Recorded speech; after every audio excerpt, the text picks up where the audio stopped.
Hello, is it me you're looking for? It's 7 September 2015. Welcome to TOC News Tonight. I'm your host PJ Thum. We have a real heavyweight hitter tonight as our guest. It's Professor Terence Lee of Murdoch University. So, did you have a good weekend? I kind of did. I caught up on my sleep, saw a few friends, and I thought I was breathless with excitement about the whole election until I realized Air quality ranged from moderate to unhealthy today, with a 24-hour PSI reading of 92 to 106 as at 10 p.m. But conditions could deteriorate if denser haze from Indonesia is blown in. yes, the haze, our politically correct name for smog. Arriving as it did in the midst of the election season, political parties' representatives spoke on this issue at their rallies this afternoon. My fellow Singaporeans, in SG50, we celebrated our journey from third world to first. 50 years ago, Singaporeans rallied behind Mr. Lee Kuan Yew and his team, who protected our environment by instituting successful policies such as insert names of policies here. If having opposition in Parliament means that we have dirtier air, then I think it's better that we don't have opposition. Lee Kuan Yew SG50 Town Councils, Lee Kuan Yew SG50 Town Councils. Thank you for the question. I think the environment is a very important issue. Let me illustrate the issue with a story. Many years ago, in a small village in Africa, they did not have enough cows. So they decided to slaughter their only goat in order to have strength to find more chickens. But the dog barked, and that led the giraffe to run away. And that's why I think we must all work together. Let the people decide. In 1987, there was a study by the World Economic Forum which found that Singapore had some of the cleanest air in the region. Last year, another study showed that we now had some of the dirtiest. I want my children to grow up in a Singapore which they can be proud of. I want my children to aspire to a cleaner, more beautiful Singapore in which we are all in it together. The SDP has extensive policies on this issue, which you can look up on the web at yoursdp.org. My fellow Singaporeans, my late dad, J.B. Jeyaretnam, founded the Reform Party in 2008 precisely to combat issues like the environment.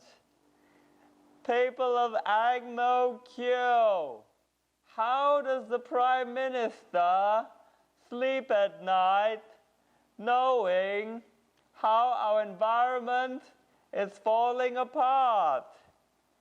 I urge you to elect me as your head prefect, your member of parliament, and I will be your champion.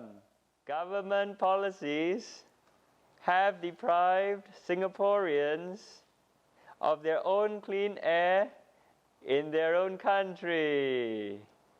30 years ago, I put up a policy paper to my minister, Mr. Goh Chok Tong, which would have prevented this problem.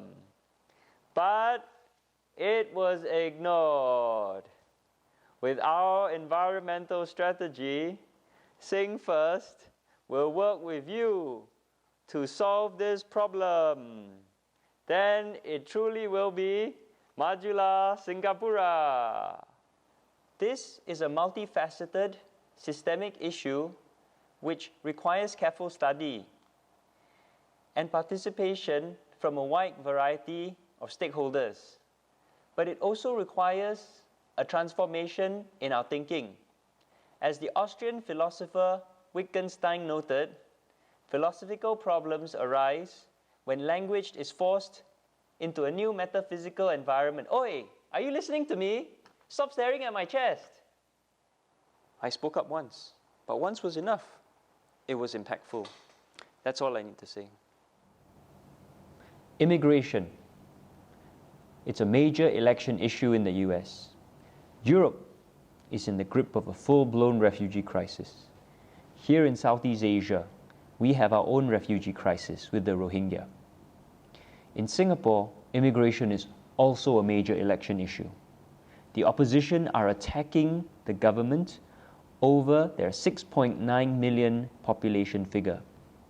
However, the debate has taken on an increasingly infantile and xenophobic bent. No, when you say pay all foreign workers, you will say that will include the foreign domestic worker as well.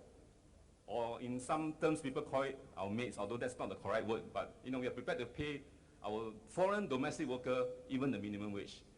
What would that mean to our household? That will clearly eat into our disposable income.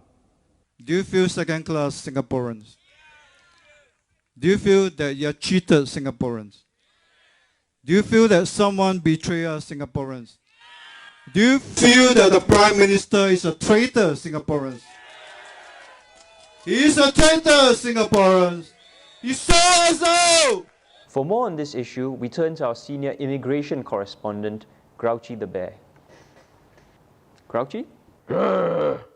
Thanks, PJ.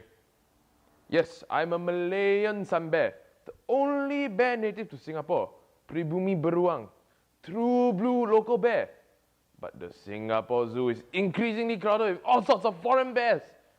And while I only have a small flat, the Angmo polar bear gets a big apartment with aircon and swimming pool. I feel this is not fair. I pay my taxes like everyone else. But the polar bear was born here. Is it? Has he done his national service? I think his national service is to sit in an aircon office while people walk by and look at him. Oh, so he PES-E lah, clerk lah. He work with White House one ah? I don't know. But anyway, you were saying about the problems at the zoo? The zoo is too crowded. The managers want to bring in even more animals to make it even more crowded. But their planning has been poor. The cost of animal enclosures has skyrocketed. The zoo infrastructure is breaking down. Our monorails are failing. We have massive policy planning failures.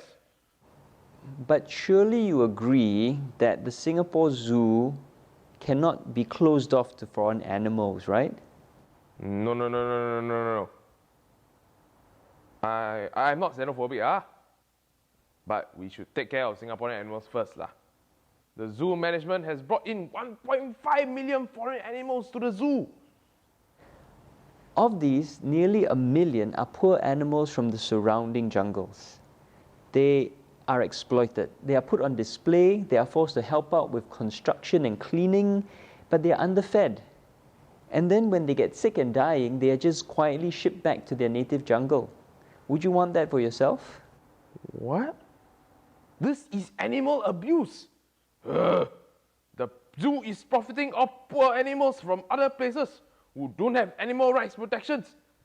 And they are abused by the zoo management, who just see them as tools, not living beings. Yes, it's a systemic problem about our policies and our policy making, not about the foreign animals who come here.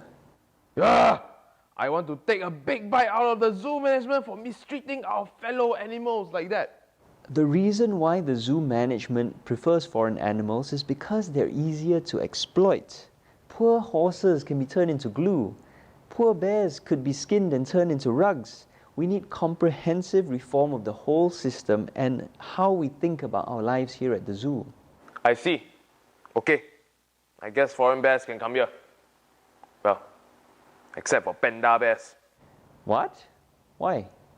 Ever since panda bears got picked as the logo for the World Wildlife Fund, they're all so howling. Walk around like they are big shots. I tak boleh tahan. No more panda bears for Singapore.